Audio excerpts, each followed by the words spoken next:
bom dia, boa tarde, boa noite. Nós estamos iniciando assim os estudos bíblicos da Escola Bíblica Dominical.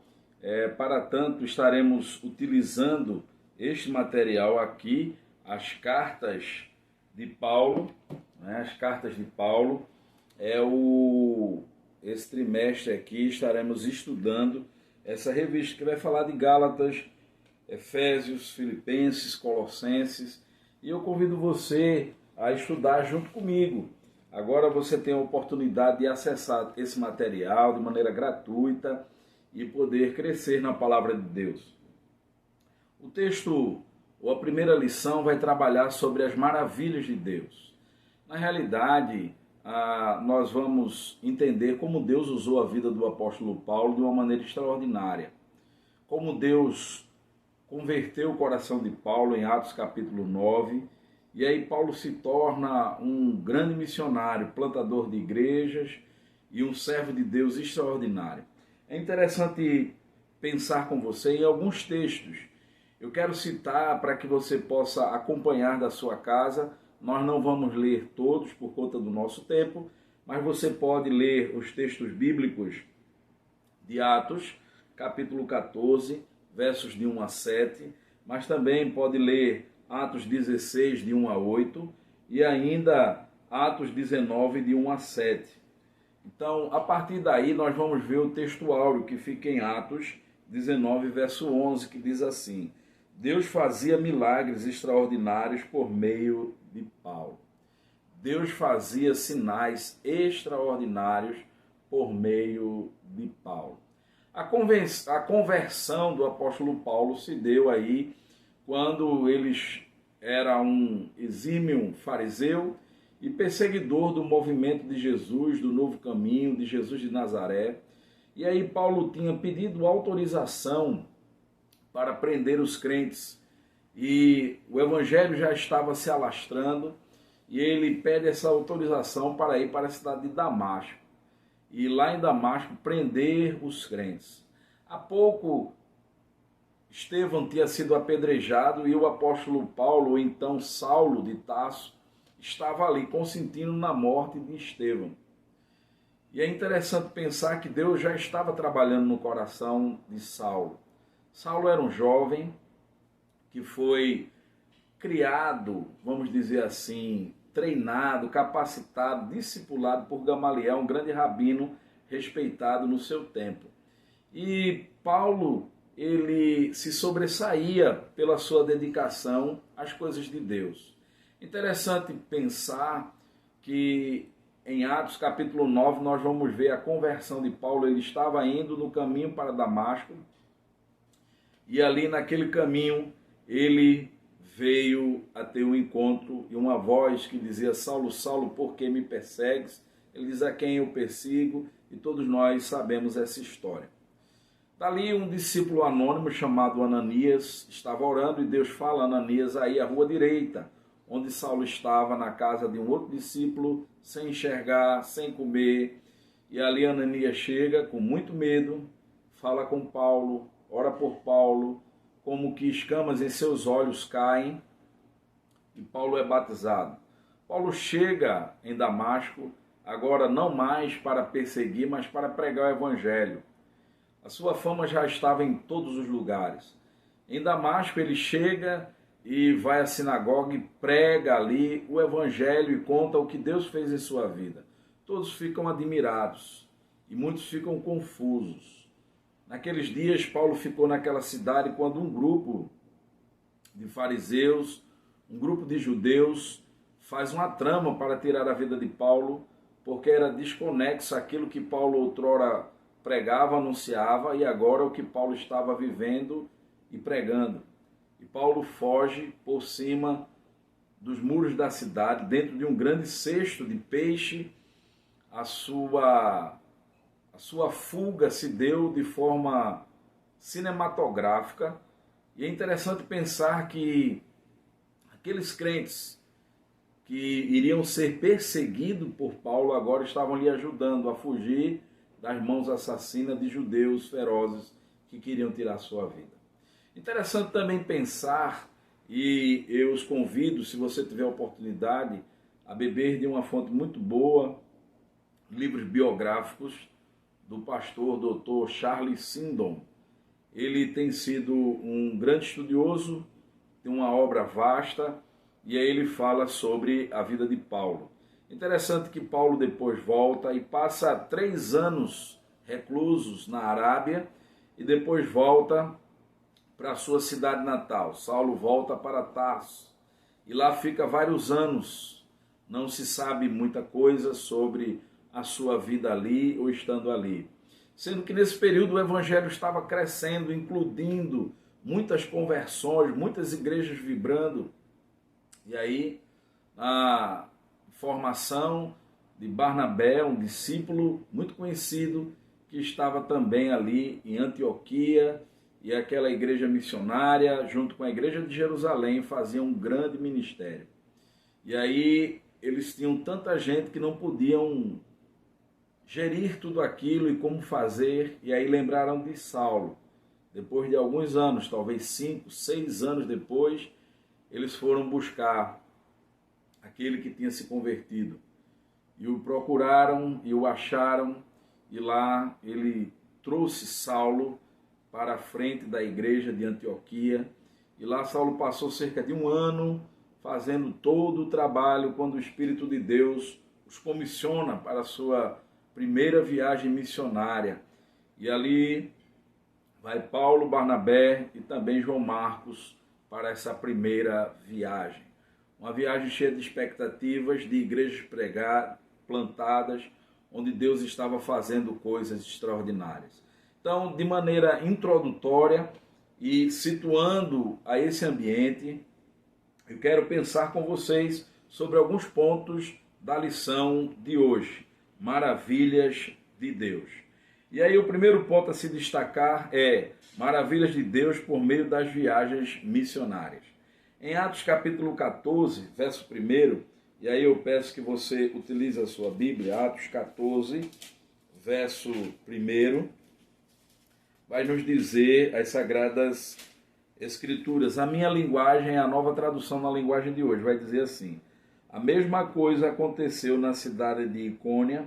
Paulo e Barnabé entraram na sinagoga e falaram de tal maneira que muitos judeus e não judeus creram. Paulo tinha uma estratégia. Nas cidades onde ele chegava, que se tinha ali uma sinagoga, ele tinha uma estratégia de chegar na sinagoga e testemunhar do que tinha acontecido em sua vida, de quem era Jesus. Os judeus eles já acreditavam no Messias, e Paulo vai exatamente dizer que esse Messias era Jesus Cristo de Nazaré, que morreu e tinha ressuscitado. Paulo tinha uma estratégia muito clara, indo até as sinagogas, para que aqueles irmãos patrícios judeus pudessem entender a importância da fé. Ele não fazia nada de maneira aleatória. Ele ia investindo em relacionamentos, mas investindo também na ação do Espírito Santo de Deus. A segunda coisa que a lição de hoje nos traz é o segundo ponto: maravilhas de Deus em função de sua ousadia acerca do Senhor. Então, ainda no capítulo 14, verso 3, a Bíblia vai dizer assim: os apóstolos ficaram muito tempo em Icônio, falando com coragem a respeito do Senhor Jesus. Eles eram corajosos, eles não eram unânimes. E nós precisamos entender também que não somos unânimes. Temos visões plurais, mas eles eram corajosos na pregação do Evangelho. A centralidade da mensagem de Paulo, onde ele passou, era Jesus Cristo, Senhor nosso, Senhor das nossas vidas. A centralidade da mensagem da igreja nos dias de hoje deve ser Jesus. Muitos estão pregando autoajuda, muitos estão falando sobre prosperidade, mas nós precisamos resgatar a importância de anunciar Jesus, transformação e vida. E aqui nós podemos entender que ali estava nascendo a igreja, nesse ambiente, a igreja dos Gálatas. A igreja dos Gálatas surge exatamente dessas viagens missionárias que o apóstolo Paulo fez e nessa primeira viagem missionária.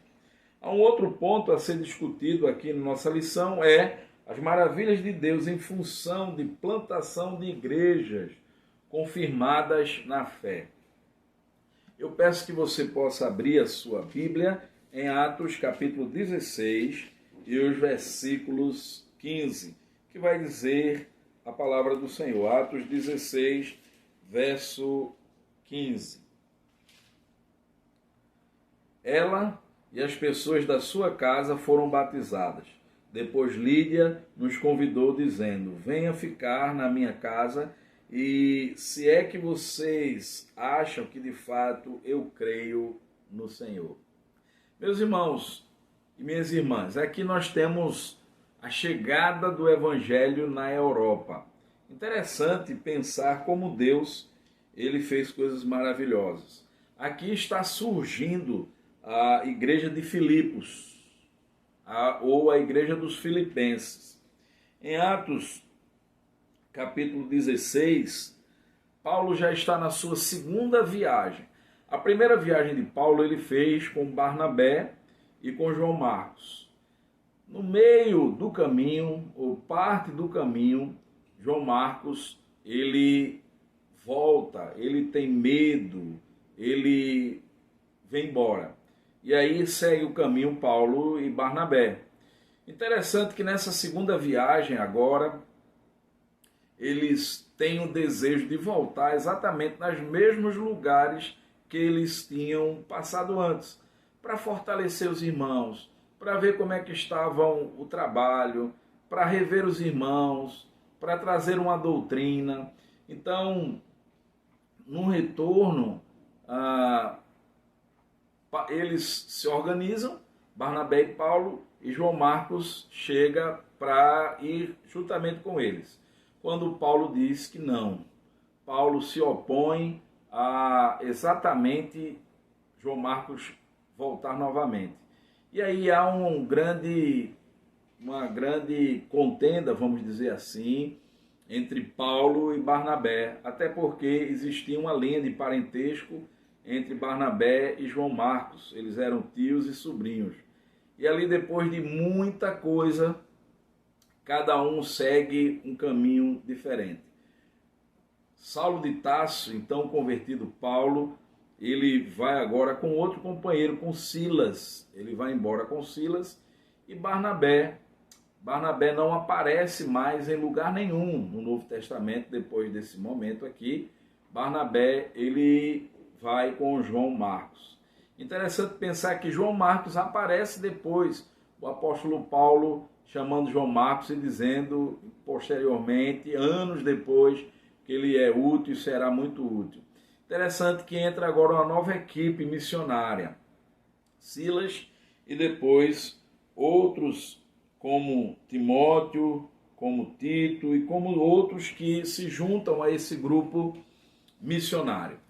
Nessa segunda viagem, eles fazem a mesma rota, eles saem visitando os mesmos caminhos. Sendo que lá em Trode acontece uma coisa interessante, e alguns estudiosos vão dizer que é em Trode que Lucas se incorpora ao grupo. O médico amado, escritor do livro de Lucas, do Evangelho de Lucas e também do livro de Atos, se junta a esse grupo, a essa equipe. E interessante pensar que a partir daqui o apóstolo Paulo ele tem um sonho, uma visão, e essa visão é uma visão de um homem da Macedônia, um varão macedônio que aparece a Paulo num sonho e ali diz: passe a Macedônia e nos ajude. Interessante destacar algumas coisas aqui. Primeiro, Paulo tinha uma agenda, tinha um destino, tinha um roteiro traçado, tinha um planejamento. Mas a lição que nós tiramos aqui é que nós precisamos estar sensíveis à agenda dos céus, à agenda de Deus, o direcionamento de Deus e do seu Santo Espírito. Diz a Bíblia que eles foram impedidos em algum momento de ir para alguns lugares. E esse impedimento tinha a ver com a agenda dos céus. E nós precisamos estar abertos. A igreja do Senhor hoje precisa estar aberta exatamente à voz de Deus e sensível à sua vontade.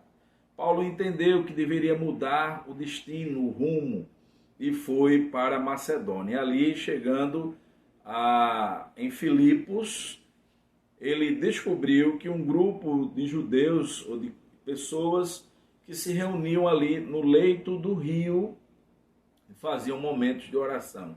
Foi exatamente quando ele chegou ali com a sua equipe, possivelmente com Silas, com Lucas, e ali eles compartilharam da palavra, onde Deus abriu o coração de Lídia, uma comerciante, uma empresária daquela cidade. E Lídia abriu a sua casa e ali começou uma igreja sendo plantada. Interessante pensar que muitas vezes, e um outro ponto a se discutir, trazido também pela nossa lição, que Lídia é um bom exemplo de crente que entende que deve iniciar uma igreja confirmando a sua fé. Mas também muitas vezes nós, como plantadores de igrejas e missionários, queremos um prédio, queremos uma estrutura de som, de mídia, queremos púlpitos, cadeiras acolchoadas, e tudo isso muitas vezes é um impedimento para que a obra de Deus ela possa acontecer. Interessante que a igreja surge na beira de um rio, com pessoas simples, com corações abertos, com pessoas que estavam sensíveis à voz de Deus, e isso é maravilhoso. Nós precisamos entender que a igreja, muitas vezes nós somos propícios, somos inclinados à questão de ser institucional e tudo isso. Tudo isso é importante, tem o seu papel relevante, mas nós não podemos deixar de falar das coisas que temos visto e ouvido. É interessante pensar sobre isso. Precisamos mais do que nunca plantar igrejas. Nosso país, o mundo clama. Há muitas pessoas que Deus já preparou os corações e nós precisamos levar a palavra. Paulo nos traz um grande exemplo sobre plantação de igreja de maneira simples, de maneira guiada pelo Espírito de Deus, e Deus dará o crescimento à sua igreja. E aqui, meus queridos, nós vamos para os últimos 2 pontos antes da conclusão do nosso estudo de hoje. Maravilhas de Deus em função da sensibilidade à direção do Senhor. Aquilo que nós já falamos em Atos 16, versículo 9, nós vamos ver o seguinte. Naquela noite Paulo teve uma visão, ele viu um homem da província da Macedônia que estava de pé e lhe pedia, venha para a Macedônia e nos ajude. Precisamos estar sensíveis a Deus e a seu Espírito.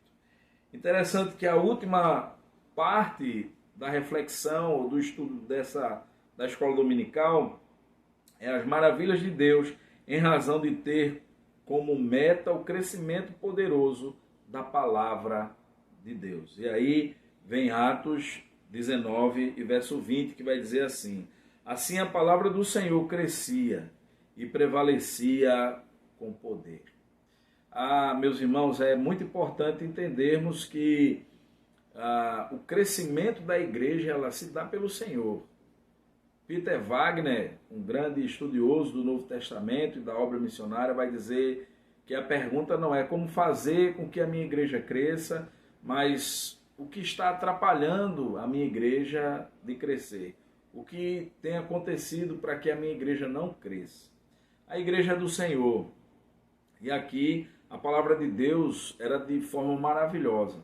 Deus usando homens, fazendo a grande obra, plantando igrejas na Ásia Menor e agora chegando na Europa, plantando ali a mensagem do Evangelho transformador. O grande desafio que fica é que nós somos e devemos ser impulsionados a isso. Quantas vezes estamos preocupados com a programação de nossas igrejas, estamos dando uma ênfase muito grande apenas nas festividades e coisas que não deveríamos, enquanto estamos negligenciando a grande missão ou a grande comissão em Mateus 28, 19 a 20, que diz, ide por todo mundo e pregai o Evangelho a toda criatura. Eu quero desafiar você a ser igreja, estudante da Palavra de Deus, a ser uma bênção e levar a palavra a todos em nome de Jesus.